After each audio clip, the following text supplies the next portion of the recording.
So, what should I make for dinner tonight? How about my mom's meatloaf recipe? Last time I made that, you said that it didn't taste right, so I figured I wouldn't use that recipe anymore. Yeah, but that's not what I meant.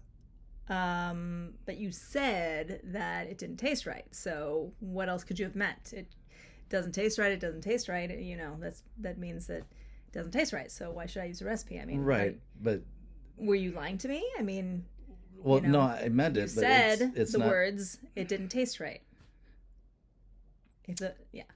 So that's kind of what it means to not allow a clarification. Um, so in this case, the clarification would be. It's not a real story, by the way. The clarification would be that I was sick and nothing tasted right.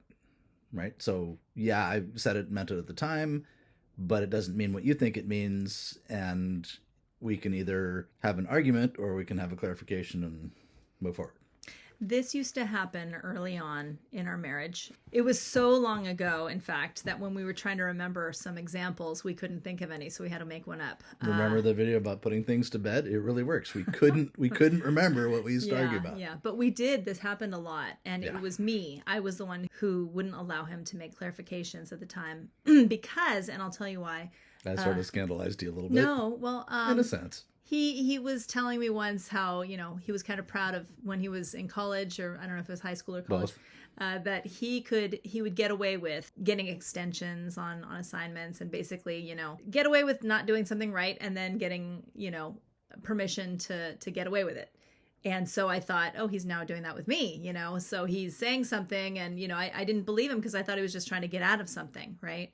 I mean, this meatloaf example it was just a made up real, thing, but but it would happen with other things. He'd say something, and then I'd be like, well, but that's what you said. But you said this, and these are the words you used. So, that's what it means. And he was like, well, let me explain, and I didn't want to hear it because I thought he was just trying to give me excuses. He was just, Trying to weasel out of it. yeah, basically. And I didn't like that. So it was wonderful when I finally understood that what that meant. What I was doing was basically claiming that I could read his mind, basically saying, I know what you meant, and that's not fair. And I didn't really think about it that way. I'll tell you what you're thinking. Yeah, basically. So not giving him the benefit of the doubt, hanging on to the words he used rather than what he may have meant, because communication is so complicated that you really do need to allow for some difficulties in it. Most importantly, honestly, at the root of this is that I was not choosing to be loving. That's the worst of the offenses in this, no matter what, how you look at it.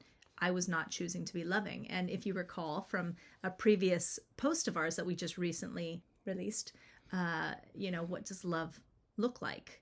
And in communication, love is patient, love is kind. And when I'm not letting him talk, when I'm not letting him clarify, that's not being patient, and that's not being kind.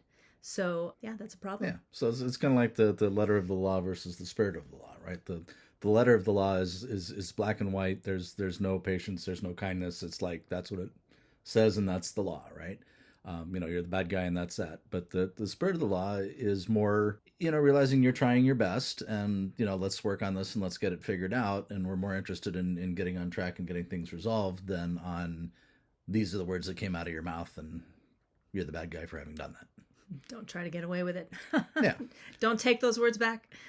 So like if you don't allow the clarifications, then you're just trying to win the argument, but you're not really fixing the problem. Right. So, really there's sort of a choice, right? Like, is it better to win the argument, or is it better to have basically if you win the argument, you also sort of lose the relationship, right? So what's more important? Right.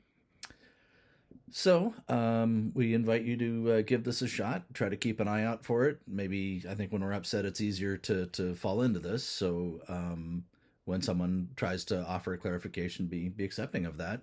See how that affects your discussion and your disagreements. And I think with some practice, you'll notice that it helps. And if you have a good outcome, post it below. Let us know.